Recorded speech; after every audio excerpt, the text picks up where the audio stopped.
Hello and happy Monday. My name is Michael Leeserman here with the Trial Guide's tip of the day. The date is October 27th, 2025, and our tip today comes from the now classic Rules of the Road, a plaintiff lawyer's guide to proving liability by Rick Friedman and Patrick Malone. Here to read the tip is Rick Friedman. Thank you for being here, Rick. Thank you, Michael. All right, I'll read it now.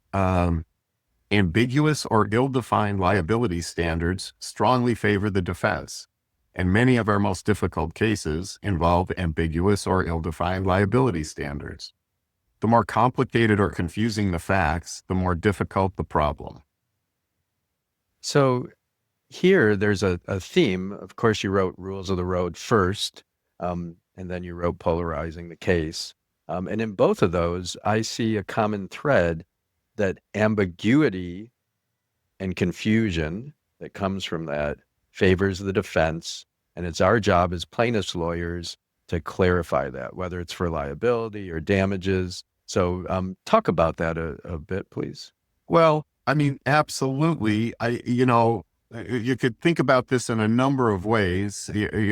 Our job is to build a case, like building a house. Their job, the defense job, is to keep us from building the house and or tear down the house while we're building it. So the confusion is good for them, for the defense. It keeps the jurors uncertain.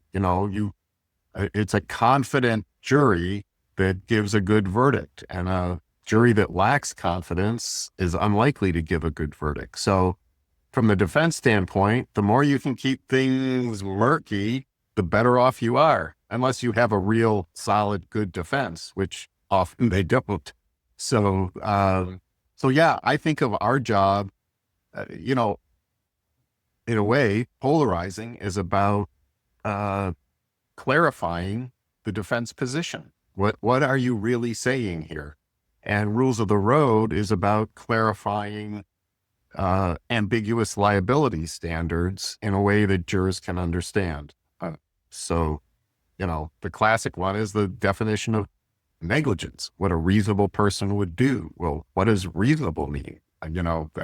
So that's sort of the thrust of Rules of the Road here is clarifying those standards in a way the jury can understand. It makes a lot of sense. And I've got to urge anyone who bought the original book to get the second edition if you haven't. You make a lot of really great distinctions about how to carefully craft the rules, that it's not just what you might think of as any old rule, but it's Yeah. really linked to the case and there's more to it than that. So yeah, we don't have time to get into all of that, but if you haven't gotten the second edition, um, buy it. It is worthwhile, I promise you. Thank you. Thanks for being here today, Rick. Thank you, Michael. Let's take a deep breath together now and just be grateful to be alive this Monday.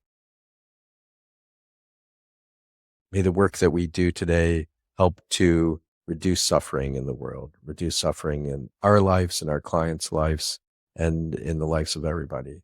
May it help to repair the world. May we fiercely and compassionately champion our clients' causes. I'm going to ring a bell 3 times now. This can take you into wherever your sacred place is, whether that's a place of meditation, prayer, or just let the chimes ring over you and remind you it's a great day to be alive. Go out, do good things, and have fun while you're doing it.